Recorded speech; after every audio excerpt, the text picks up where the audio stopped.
And now, News 4's Weather Extra with meteorologist Ryan Duggar.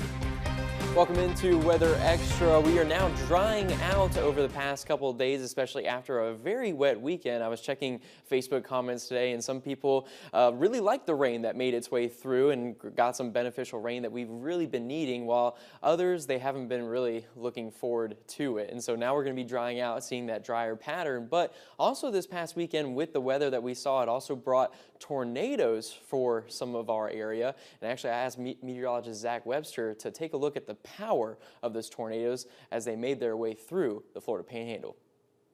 We saw plenty of beneficial rainfall around the region over the last several days, but on Saturday it came with a little bit extra. A couple different tornadoes touching down mostly across the Florida Panhandle. The first one of those around 10 o'clock, 10:30 Saturday morning, a EF1 tornado tracked through the northeastern portions of Walton County before lifting shortly after crossing Interstate 10 near Douglas Crossroads. That one an EF1 tornado with 100-mile-per-hour winds. That tornado on the ground for a little over 8 miles. Then a little bit later in the morning, a slightly stronger tornado touched down across the far northern portions of Holmes County. It moved across Highway 177, then up near the Esto and Noma communities. That one an EF2 with 115-mile-per-hour winds. That tornado also on the ground for a little while longer at a little over 15 miles.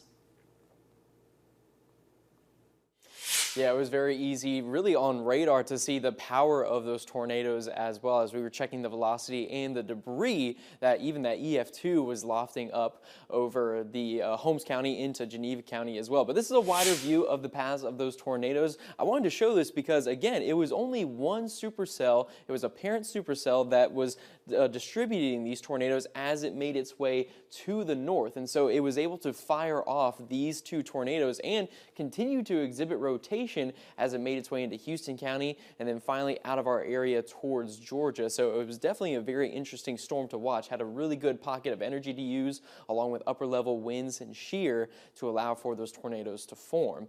But into May, usually we're not really seeing much in terms of tornadic activity at this time of the year. More of those tornadoes like to shift farther to the west, really towards the Great Plains area. That's where we get a little bit more of the jet streak really centered over the Great Plains into parts of the Mid-South. Missouri's average for this time of year around 16 tornadoes per month. Kansas 37, Texas 38, and so they really see a lot more of that tornadic activity, while for Mississippi 4, Alabama 5, Georgia 3. So we really see a big difference in terms of the southeast and what the southeast gets compared to the Great Plains. But that doesn't mean we should let our guard down against tornadoes. And I mean, Saturday just proves that. And actually, I went back and looked at some tornado reports over the past 10 years for the month of May, and 2024 really stands out. And I actually remember this was a pretty active month for showers and thunderstorms, even for us. And so as of last year at this time, there were actually 23 tornado reports for this time of year, while many of the other months over the past 10 years is right around 5 to 0 tornado reports. And again, this is encompassing all of Alabama, so this is tornadoes throughout the state. But one of these tornadoes, out of the 23 in 2024, was one in Houston County. And so even though we have an average of 3 reports in the state per those 10 years, again, as we saw that tornadic activity on Saturday and what we saw from last year, it's definitely not great to let your guard down. You always want to be prepared for severe weather any time of year that it comes through. But stick around, we're going to actually be talking about the limited rain chances that we'll see over the coming days as dry air settles back in. Stay tuned. And now, News 4's Weather Extra.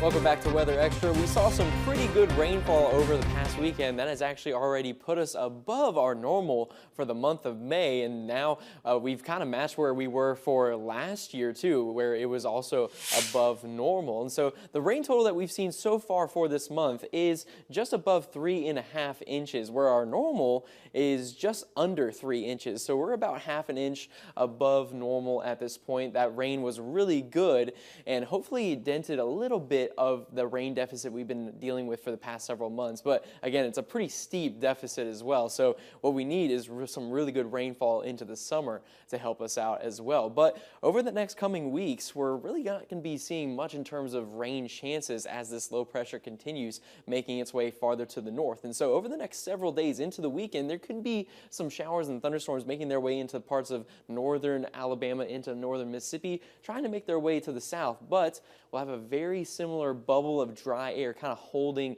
over the wiregrass. So even if showers and thunderstorms make their way towards the wiregrass, it's going to be tough for them to make their way through. And so as we see showers and thunderstorms really closing in on the wiregrass, like we could see for next week around Wednesday, as the Euro shows here, it fades away before it can really reach us as well. And so this is really the pattern we're going to be continuing to watch. And honestly, it's kind of normal for this time of year, especially where our normal rain total is around just under 3 inches. This is our second driest month out of the year, so it's very normal to see patterns set up like this before we can get more convective showers and thunderstorms into the summer. And so for the next several days as well, according to the European model, other areas farther to the northwest of us, like Arkansas, can see some pretty good rainfall over the next 10 days, as well as parts of Tennessee, North Alabama, even Central Alabama, while for us, you can see right there, under 1/10 of an inch of rain. The same can be said for parts of Georgia into Florida as well. And so high pressure is really going to be trying to hold over the southern parts of Alabama, Georgia, and into Florida, similar to how it did a couple weeks ago before we finally got that upper level cutoff low make its way into the southeast, and that brought some pretty good rainfall. So hopefully we can see more rain into the summer with those showers and thunderstorms. And to reiterate with what the Climate Prediction Center has been looking out for, really below normal rainfall for areas farther off to the west, while areas of the mid-south into North Alabama and Mississippi might see above average rainfall. But you can see where the wiregrass kind of is cut off there, where we're near normal for this time of year. And so we're going to be continuing to watch out for when we can get some good rain chances in that will really help us, and we definitely need the rain wherever we can get to fight off that rain deficit that we've been dealing with for the past several months. But that's it for Weather Extra tonight. I will actually be out for the rest of the week, but David will be back in tomorrow for more Weather Extra. But until I see you again, have a great week.